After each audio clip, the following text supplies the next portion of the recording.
Sud Radio, le journal des sports. À la une de l'actualité sportive, Elvin de Fazio.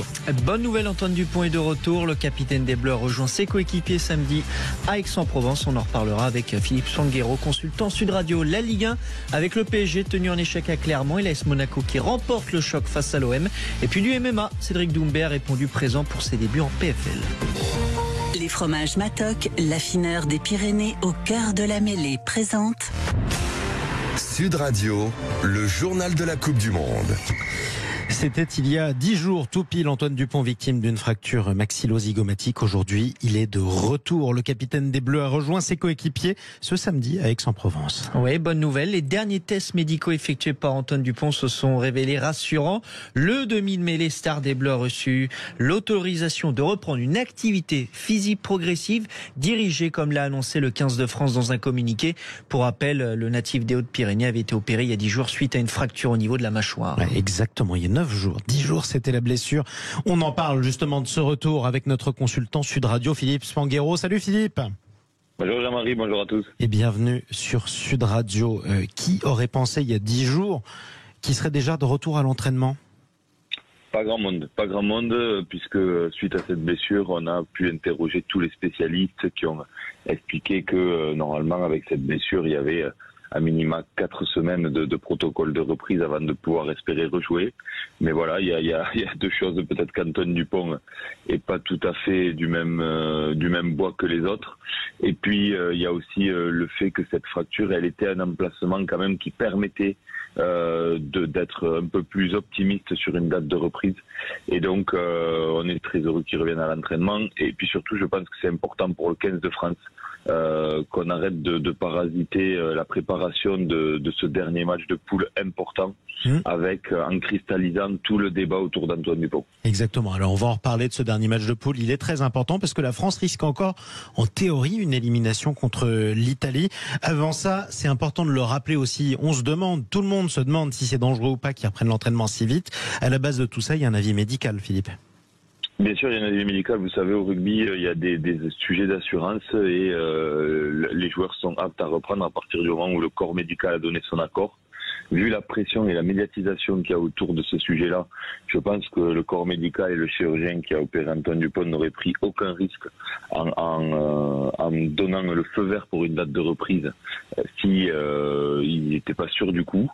Donc voilà, maintenant ça c'est acté. Le corps médical a donné son feu vert. Maintenant la balle est entre les mains d'Antoine Dupont et lui seul quelque part, hein, puisque même le staff médical et le staff de l'équipe de France se rangera derrière l'avis médical. On sait que c'est le meilleur joueur du monde, que sportivement, de toute façon, sa place dans le 15 de départ, si lui se sent capable d'y être, n'est pas discuté. Donc voilà, il est seul juge maintenant, mais je crois qu'il a tellement envie de jouer qu'il n'y a pas beaucoup de débat sur ce sujet. Ça, c'est certain. Dernière question sur cet aspect-là, c'est important. On se souvient quand même des images, d'un ancien demi de mêlée glorieux du 15 de France. C'était Jacques Fourou, il remontait sur le terrain avec une épaule luxée, à peine reboîtée. On peut se souvenir aussi d'une autre légende, elle est de votre famille, Philippe Sanguero, c'est Walter Spanghero. Combien de fois il avait joué blessé lui-même ? Très souvent, mais alors il y a deux choses. D'abord, c'était une autre époque, ouais. Et malgré tout, je pense que dans ce débat, on a du mal à comprendre que dans ce jeu et dans le sport de très haut niveau, on a un rapport particulier à la douleur. Moi, j'entends les débats sur la santé d'Antoine Dupont. Est-ce qu'on a une responsabilité collective? Est-ce que le rugby a une responsabilité, le met en danger? Mais malgré tout, c'est un sport particulier dans lequel il y a un rapport à la douleur qui frôle parfois avec le raisonnable. Mais en tous les cas, il y a Antoine Dupont, a priori, se sent capable de jouer. Je pense qu'encore une fois, il faut passer à autre chose et puis reparler de cette équipe de France, parce que malgré tout, ça peut être aussi gênant pour les autres joueurs et le staff, parce que ça reste un sport très collectif. Et là, on parle que d'un homme. Antoine Dupont est le meilleur joueur du monde, mais malgré tout, cette équipe, collectivement, avec ou sans Antoine Dupont, elle a des qualités à faire valoir et elle prétend être championne du monde. Et on va terminer par cette question-là avec vous, Philippe Sanguero. Je le rappelle, l'Italie pulvérisée par les Néo-Zélandais 96-17. Elle va jouer son dernier match de poule contre le 15 de France. Si l'Italie venait par malheur à nous battre, on serait éliminé. Est-ce que c'est un scénario plausible ?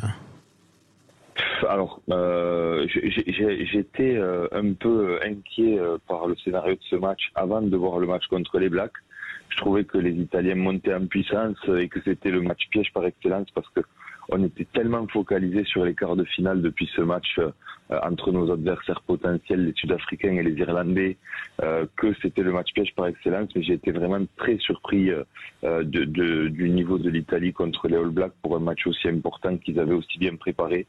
Alors à la fois ça donne des indications sur les All Blacks qu'on a enterré un peu vite et qui sont de retour clairement parce que c'est une vraie démonstration de la part des Blacks qui ont déroulé ce match avec sans fausse note, mais du côté des Italiens, ils ont pris quand même un très gros coup sur la tête, donc je ne pense pas que les Français tombent dans le piège. Oui, effectivement, c'était quand même particulièrement spectaculaire. On en reparlera bien entendu d'ici là. Merci beaucoup Philippe Smanguero.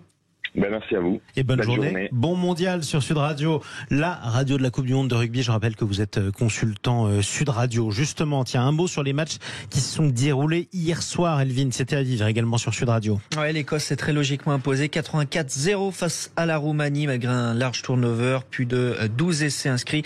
Une victoire facilitée par une Roumanie trop défensive, selon notre consultant Julien Thomas. La position écossaise offensive a été énorme en pourcentage dans ce match. Donc faire que défendre côté roumain. Et ça a permis aux Écossais de mettre leur jeu en place et de venir les châtier comme ils aiment avec X phases de jeu et d'aller marquer 12 essais. Dans les autres matchs, l'Argentine s'est imposée 59-9 face au Chili. Les Fidji ont battu la Géorgie 17-12. Et dans le reste de l'actualité de cette Coupe du Monde de rugby, 2 matchs aujourd'hui au programme. Australie-Portugal à 17h45 et Afrique du Sud-Tonga à 21h. Exactement. Attention à l'Australie. En cas d'exploit des Portugais, c'est l'élimination encore plus anticipée que ce qu'on attendait. Sud Radio, le journal de la Coupe du Monde. Avec Matok, l'affineur des Pyrénées. Plaquez tout pour goûter nos fromages. Et on poursuit l'analyse de l'actualité sportive, du ballon ovale au ballon rond, le football avec la Ligue 1 et le Paris Saint-Germain tenu en échec face à Clermont. Ouais, 0-0 face à Clermont, qui était le dernier de Ligue 1 avant cette rencontre. Paris perd 2 points importants. Les hommes de Luis Enrique comptent 2 points de moins que l'AS Monaco, leader de Ligue 1. Exactement. Et en parlant de l'équipe monégasque, elle s'est quant à elle imposée face à l'Olympique de Marseille. Oui, l'ASM remporte le choc de cette 7e journée, 3-2 face à l'OM. Le jeune Magnès Akliouche a inscrit un doublé. Monaco est donc provisoirement leader de Ligue 1 en attendant Nice-Brest qui se jouera aujourd'hui. Les Phocéens enchaînent une 2e défaite de suite. Ils pointent à la 8e place, déjà 5 points de Monaco. Et un début raté pour Gennaro Gattuso, le tout nouvel entraîneur de l'Olympique de Marseille. Les autres matchs de Ligue 1 au programme ce dimanche, Elvin. Lyon se déplace à Reims à 13h pour tenter de lancer sa saison. Toulouse reçoit Metz à 15h. Nice affronte Brest à la même heure. Lorient-Montpellier à 17h05 et Rennes-Nantes ce soir à 21h pour conclure cette journée. Et des matchs que vous pourrez suivre sur Sud Radio en quasi direct avec nos partenaires de l'application Free Ligue 1. On passe à la Ligue 2, Elvin. Ouais, Saint-Etienne s'impose dans le temps additionnel 1-0 à 3. Victoire 1-0 aussi du leader Laval face à Valenciennes. Rodez s'incline 3-1 à Auxerre. Pau prend 3 points face à Amiens après une victoire là aussi 1-0. Et week-end compliqué pour Bordeaux qui s'incline 2-0 à Grenoble. Oui, week-end compliqué et même mois compliqué tout simplement puisque l'entraîneur de Bordeaux, David Guillon, est clairement menacé après ce nouveau faux pas. Ouais, David Guillon est sur la sellette. Les prestations de son équipe sont décevantes. Sa position est donc menacée, mais il reste peu probable qu'une décision finale sur son futur soit prise dans les prochaines heures. En conférence de presse hier, le natif du Mans a réitéré qu'il était l'homme de la situation. Je savais au fond de moi que ça allait se terminer au premier round. 9 secondes, jamais de la vie j'aurais. Alors ça, on va en parler dans un instant, effectivement. Alors l'homme de la situation, en tout cas, David Guillon, il est très critiqué par les supporters qui demandent son départ, sa démission ou alors son renvoi. Quoi qu'il en soit, on passe à la MMA parce que c'est l'exploit de la nuit. Ça a été absolument spectaculaire. Le Français Cédric Doumbé qui a clairement répondu présent pour les débuts de ses débuts en PFL. Eh ben, il aurait fallu 9 secondes pour que Cédric Doumbé mette KO Jordan Zebo au premier round. Au micro d'Antoine Mazer, le franco-camerounais s'est montré lui-même surpris du temps expéditif. Je savais au fond de moi que ça allait se terminer au premier round. 9 secondes, jamais de la vie j'aurais imaginé ça. Parce que je me suis dit quand même, le mec, je suis le combat de sa vie. Il peut pas, je veux dire, il va arriver préparé, il va pas arriver balancer un Nike qui essayer de striker avec moi quand même. Il est venu, il a essayé de striker avec moi quand même. KO au premier round.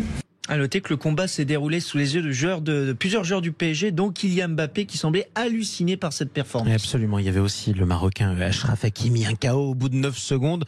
Franchement, vous avez le temps de faire la queue 12 000 fois pour aller voir ce genre de combat, faut pas arriver en retard. Allez, on passe au cyclisme. Primoz Roglic qui annonce qu'il va quitter la Jumbo-Visma à la fin de la saison. Ouais, Primoz Roglic n'ira pas au bout de son contrat lié à la Jumbo-Visma jusqu'en 2025. Le Slovène, vainqueur du Tour, notamment en 2021, a confirmé qu'il rejoindra une nouvelle équipe. Alors, il ne l'a pas encore annoncé. Sa future destination devrait être connue après le Tour de Lombardie dans quelques jours. Mais on continuera à suivre tout cela. Le sport qui continue sur Sud Radio. La radio de la Coupe du Monde de rugby, évidemment. Rendez-vous avec toute notre équipe du service des sports. Alexandre Priam et tout son orchestre. C'est à partir de 17h avec les 2 matchs à suivre aujourd'hui. Merci Elvin Defazio. Restez avec nous sur Sud Radio.